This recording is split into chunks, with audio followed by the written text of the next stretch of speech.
What if I told you that 200 years ago, your ancestors had access to nearly 40 different plants they regularly turned to for pain and swelling? Barks, roots, resins, leaves. And today, most doctors have never mentioned a single one of them to you. Not simplified, not consolidated into a pill, just gone from the conversation entirely. Multiple historical surveys comparing 19th century pharmacopoeias to modern primary care prescribing found that the vast majority of those plant-based anti-inflammatories quietly disappeared from mainstream medicine in under 100 years. That is not a slow fade. That is one of the fastest turnovers in the history of medicine, and almost nobody talks about why. These weren't random weeds. Many of them were refined over centuries by herbalists, midwives, and healers for very specific effects. On joint pain, on swelling, on fever, matched the exact ailments people actually had, not for how easily they could be synthesized, patented, and sold in a standardized dose. Stick around. Because number 9 is the plant that quite literally became aspirin and got left behind the moment chemists figure out how to make it in a lab. And number 17 is a plant so ordinary you probably stepped on it in your own backyard, and it's disappearing from herbal knowledge anyway. Click on the subscribe button to get notified for more videos like this. If you care about plant history, hit subscribe because we cover the real, evidence-based story behind what's on your plate every week. Let's get into it. 1. Turmeric. Used for thousands of years in Ayurvedic and traditional Chinese medicine. Turmeric owes its color and much of its effect to curcumin, a compound studied for its ability to block inflammatory signaling pathways in the body. The catch that modern medicine ran into: curcumin is poorly absorbed on its own, so drug companies chasing a clean, patentable molecule largely moved past it in favor of synthetic anti-inflammatories that were easier to standardize. It is a strong reminder that poor bioavailability and lack of value are two very different things.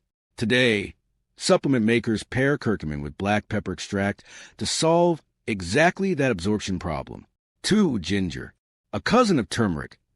Ginger has centuries of use across Asian and Ayurvedic medicine for joint pain and nausea, and modern studies have linked its gingerol compounds to reduced inflammatory markers. It fell out of clinical favor for the same reason as turmeric.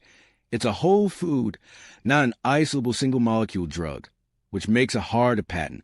If turmeric and ginger were engineered for the gut and joints, item 3 was built for the exact opposite problem. Skin. 3. Aloe vera. Long used across North Africa and the Mediterranean for burns and skin inflammation. Aloe's gel contains compounds shown in some studies to calm inflamed tissue. It survived better than most on this list, mostly by migrating into cosmetics rather than medicine cabinets, which speaks to how commercial viability, not effectiveness, decided what stuck around. 4. Chamomile. A staple of German and Egyptian herbal tradition. Chamomile tea has been used for centuries for digestive and mild inflammatory complaints, and its flavonoids have been studied for anti-inflammatory activity. It survived not because medicine kept it, but because the tea industry did. And if you think those first 4 required real cultivation and craft, this next stretch of the list is about something far more dramatic. Plants that were quite literally cut from medicine the moment a lab found a way to copy them. 5. White willow bark. Used since ancient Egypt and by indigenous peoples across North America for pain and fever, willow bark contains salicin, the direct chemical ancestor of aspirin. In the late 1800s, chemists at Bayer synthesized a modified, more stable version of that compound. It is a strong reminder that being replaceable by a synthetic cousin and being ineffective are two very different things. The plant didn't stop working. It stopped being profitable to sell as a plant. 6. Metasweet. Growing wild across European wetlands, metasweet was another traditional source of salicylate compounds, used for fevers and joint pain long before aspirin existed. Its Latin name even helped inspire the word aspirin itself. Once the synthetic version scaled, metasweet slipped almost entirely out of clinical use. 7. Devil's Claw. Native to southern Africa, devil's claw was used by Khoisan communities for arthritis and back pain for generations before European traders exported it in the 1900s. Modern research has studied its compounds for joint inflammation, but because it grows wild and slowly in a specific region, it never scaled the way lab-made anti-inflammatories did. 8. Boswellia, also known as frankincense. Harvested from trees across the Horn of Africa and the Arabian Peninsula, boswellia resin was used medicinally for thousands of years before it became better known as an incense ingredient. Studies on its boswellic acids have examined effects on inflammatory conditions like osteoarthritis. But its slow, seasonal harvest from wild trees made a poor fit for a pharmaceutical industry optimizing for volume and consistency. If willow bark and meadowsweet were quietly outcompeted by a molecule made in a lab, the next stretch of this list is the opposite story. Plants that never lost a fight, because nobody in the mainstream ever really gave them one. 9. Holy basil, Tulsi. Considered sacred in Ayurvedic tradition, Tulsi has been used for centuries as an adaptogen and anti-inflammatory. Modern research has explored compounds in the plant for their effect on inflammatory markers tied to chronic stress. It's kept alive today largely by South Asian households and wellness communities, not by mainstream Western medicine. 10. Green tea. Camellia sinensis has been consumed in China for medicinal purposes for over 1,000 years, and its catechins, particularly EGCG, have been studied for anti-inflammatory properties. It survived commercially where other herbs didn't, simply because it was already a beverage crop before medicine ever needed it to be one. 11. Garlic. Used medicinally from ancient Egypt to classical Greece, garlic sulfur compounds have been studied for cardiovascular and inflammatory benefits. It stayed in kitchens worldwide even as it disappeared from prescription pads. Proof that a plant can be demoted from medicine cabinet to spice rack without ever losing its properties. 12. Cayenne pepper.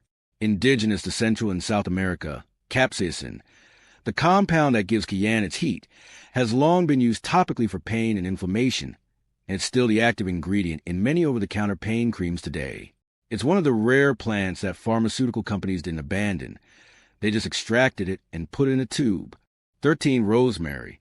A Mediterranean staple used since antiquity for circulation and inflammation, rosemary's rosmarinic acid has drawn modern research interest for its antioxidant and anti-inflammatory effects.